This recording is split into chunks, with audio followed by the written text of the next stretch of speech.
आज की वीडियो में हम बतावला बानी कि कैसे आप यूट्यूब से पैसा कमा सकेनी, उहो बिना कोनो पैसा लगौले कैसे कमा सकेनी, कितना कमा सकेनी, कहाँ से पैसा आई, कब आई और इहो बताएं काहे मिली, कब मिली, कैसे मिली और के दी।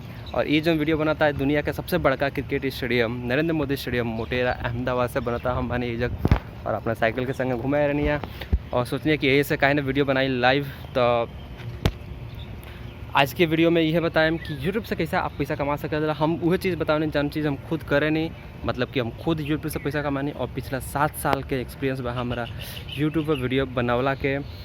और यूट्यूब पे मतलब कुछ सवाल हो आपके, मतलब यूट्यूब पे कैसे पैसा कमा सकल जाला, यूट्यूब पे पैसा कमाला के दी, का करे पड़ी, का ज़िंदगी भर वैसा पैसा कमा सकल जाला।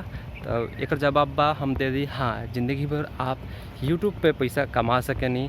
और एक और सवाल कि का एक बार मेहनत कैला से ज़िंदगी में पैसा मिल सकेला, तो हाँ ओकर जवाब भी हाँ। अब थोड़ा सा हम बता दें डिटेल में कि क्या करे पड़ी आपके। सबसे पहले तो बता दी यूट्यूब पे आप वीडियो देखा होंगे, जैसे हमारी ये वीडियो देखा था नहीं, ठीक बा। तो आप हमारा वीडियो देखा था नहीं, तो अगर ये वीडियो चालू कर हो पहले अगर प्रचार आयल हो आपके देख ले के तो ओकरा के ओकर पैसा हमरा मिली। मतलब कि यूट्यूब पे वीडियो बनाला से पैसा मिलेला। अभी जैसे कि यूट्यूब जैसे वीडियो हमारा देख लेनी, प्रचार आयल देख लेनी, ओकर पैसा हमारा कुछ मिल जाए। यानी ऐसे ही आपके आगे वीडियो में बताएं कि लोग कितना कितना रोज़ के पैसा कमाता, रोज़ के 25,000 30,000 50,000 लाख रुपये रोज़ के कमाता है। लेकिन हम उतना ना बताएं, हम तो अरबों का भी बताएं कि आप कैसे खाली लाख रुपये ही महीना के कमा सके नहीं। जहाँ बड़ा सपना ना देखें, हम जितना पूरा हो सकेला वह बताएं। और ये दुनिया का सबसे बड़ा क्रिकेट स्टेडियम देखा था आपके, ठीक बा।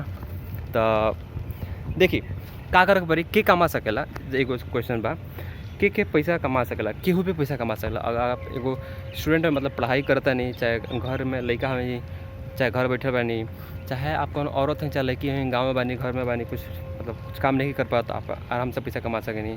आपके कोनो दुकान बा, कुछ बेचे नहीं, कोनो बिजनेस करे नहीं, नौकरी करे नहीं, कुछ भी करे नहीं, आप यूट्यूब पे वीडियो बना के पैसा बहुत ही आसानी से कमा सकेनी। सिंपली क्या करेगा, वीडियो बना के डाले के बाद लोग वही के देखी और वही पे प्रचार रही, आपके पैसे मिली। लोग कहेंगे देखी क्यों, तो यूट्यूब अपने यहाँ पे लोग के दिखाई, लोग सर्च करी, आपकी वीडियो आई और लोग देखी। और यूट्यूब से आप ज़िंदगी भर पैसा कमा सके नहीं, कैसे कि एक बार मेहनत करे पाए, यानी एक वीडियो बना कर आप रख देनी, वो ज़िंदगी भर खातिर यूट्यूब पे रह जाई और ज़िंदगी भर आप वैसे पैसा कमा सके नहीं। और मैं दूसरा बार वो वीडियो खातिर मेहनत नहीं करे कि यूट्यूब अपने आप लोग दिखाई, लोग अपने आप देखी और आप ज़िंदगी भर वैसे पैसा कमाएँ।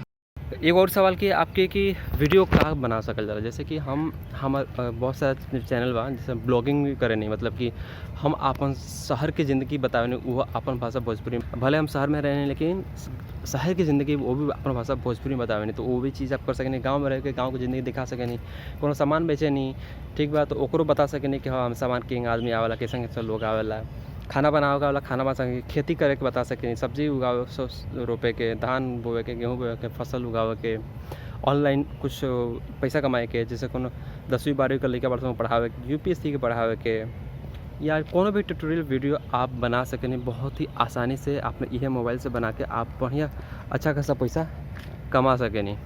कोनो बड़का बात नहीं के पैसा कमाए, मतलब वीडियो बनाओ को, वीडियो डाला को और आपके वो पैसा यूट्यूब हर महीना पैसा आपके अकाउंट में भेजी। जैसे कि ओकर क्राइटेरिया होला कि हाँ $100 चाहिए, मतलब कि 1 महीना में या 2 महीना में 3 महीने जब भी आपको $100 आपके यूट्यूब के अकाउंट में हो जाए, आपके अकाउंट में हो जाए, तो यूट्यूब आपके खाता में ऑटोमेटिकली हर महीना के 21 तारीख की आपके खाता में भेज दी और आपके खाता में वो पैसा आ जाए और एंजॉय कर सके नहीं और अपन ज़िंदगी सपना की ज़िंदगी बा वो जी सके नहीं।